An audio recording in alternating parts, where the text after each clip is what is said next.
घने जंगल के बीच एक दिन एक ज्ञानी बाबा आए जिनका नाम था तपस्वी बाबा। उनके आने से जंगल के जीव जंतु ही नहीं बल्कि पेड़ पौधे, नदियां और हवा तक एक अजीब सी शांति और ऊर्जा से भर गए। बाबा के चेहरे पर ऐसी रोशनी थी जैसे सूरज की किरणों का एक टुकड़ा उनके अंदर बस गया हो। बाबा के पास अनेकों ज्ञान और विद्या थी। उन्होंने अपनी तपस्या और मनन से ऐसी तकनीकों का ज्ञान पाया था जो आम इंसान के बस से बहुत परे थे। जंगल के प्राणी उन्हें देखकर हैरान हो गए। पहले तो उन्हें लगा शायद यह कोई ऋषि हैं जो बस ध्यान करने आए हैं, लेकिन धीरे धीरे सबको समझ आया कि बाबा के पास कुछ अलग ही ज्ञान है जो दुनिया बदल सकता है। बाबा ने जंगल में अपना आश्रम बनाया। आश्रम बहुत ही सरल था, बस कुछ पेड़ों के नीचे एक छोटी सी चौपाल और एक झोपड़ी। लेकिन उस झोपड़ी के अंदर बाबा ने अपनी रचनात्मक सोच से ऐसी चीजें बनानी शुरू की जो किसी ने कभी सोची भी नहीं थी।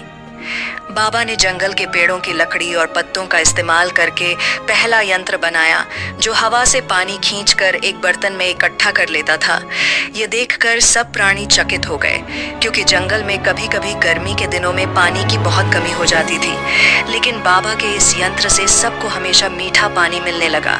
उसके बाद बाबा ने सूरज की रोशनी से ऊर्जा पैदा करने का तरीका निकाला। उन्होंने बड़े बड़े पत्तों को इस तरह से जोड़ा कि वे सूरज की गर्मी को खींचकर अग्नि की शक्ति में बदल देते। जानवर इस अग्नि का इस्तेमाल खुद को गर्म रखने के लिए करने लगे और जंगल में ठंड के दिनों में किसी को थरथराना नहीं पड़ता था। बाबा के पास एक और अनोखा ज्ञान था। उन्होंने पेड़ों से बात करना सीख लिया था। बाबा अपने ध्यान से पेड़ों की भाषा को समझ लेते। पेड़ उन्हें बताते कि उनके अंदर कितनी शक्ति है और कैसे उनका इस्तेमाल करके जंगल के जीवन को बेहतर बनाया जा सकता है। उन्होंने एक विशेष यंत्र बनाया जो पेड़ों के बीजों को जल्दी उगाकर बड़ा कर देता था। अब जंगल में खाने पीने की कोई कमी नहीं रही। सब जानवर डर के अपनी भूख मिटाते और पेड़ भी खुश होते कि उनका परिवार बढ़ रहा है। बाबा ने जानवरों को सिखाया कि तकनीक सिर्फ सुविधा के लिए नहीं बल्कि सुरक्षा के लिए भी होती है। उन्होंने एक प्रकाश चक्र बनाया जो रात में अंधेरा होते ही चमक उठता और जंगल के चारों तरफ रोशनी फैला देता। अब अंधेरे में कोई राक्षस या दुष्ट प्राणी छुपकर हमला नहीं कर पाता। जंगल में रहने वाले पक्षी, बंदर, हिरण सभी बाबा के चमत्कारों को देखकर प्रेरणा लेने लगे। उन्होंने सबको एकता का पाठ भी पढ़ाया और कहा कि तकनीक तभी काम आएगी जब तुम सब मिलकर इसका सही इस्तेमाल करोगे। एक दिन जंगल में एक विशाल राक्षस आया जो बाबा की बनाई तकनीकों को तोड़ना चाहता था, क्योंकि उसे लगा कि इन नवाचार से जंगल की ताकत बढ़ जाएगी और उसकी दबंगई खत्म हो जाएगी। राक्षस ने आश्रम पर हमला किया, लेकिन बाबा ने अपने ज्ञान से एक ऐसी दिव्य यंत्रणा बनाई जो सूरज की किरणों को एक बिंदु पर केंद्रित करके आग की गेंद बनाती थी।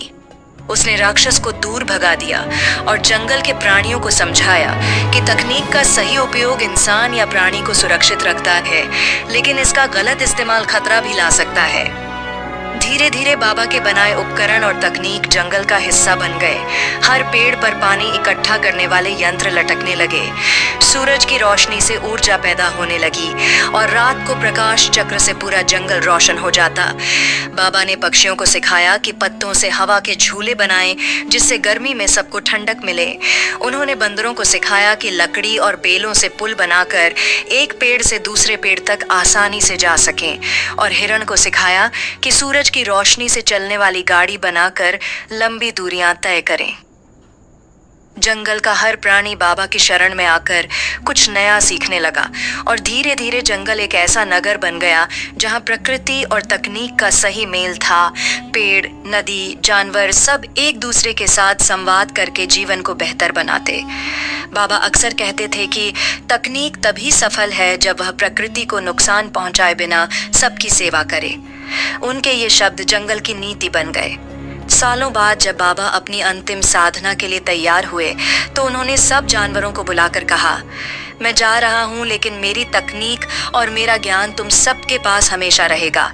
इसका सही उपयोग करना और कभी भी अहंकार में इसे नुकसान पहुँचाने मत देना। बाबा अपने ध्यान की अवस्था में बैठ गए और धीरे धीरे उनका शरीर प्रकाश में विलीन हो गया। जंगल के सभी प्राणी आंसुओं भरी आंखों से उन्हें देखते रहे, लेकिन उन्हें मालूम था कि बाबा का ज्ञान हमेशा उनके साथ है। उस दिन के बाद जंगल एक मिसाल बन गया। दूर दूर से इंसान और प्राणी वहां सीखने आने लगे कि प्रकृति और तकनीक का सही संतुलन कैसे बनाया जा सकता है। और ज्ञानी तपस्वी बाबा की कहानी हमेशा के लिए इतिहास बन गई।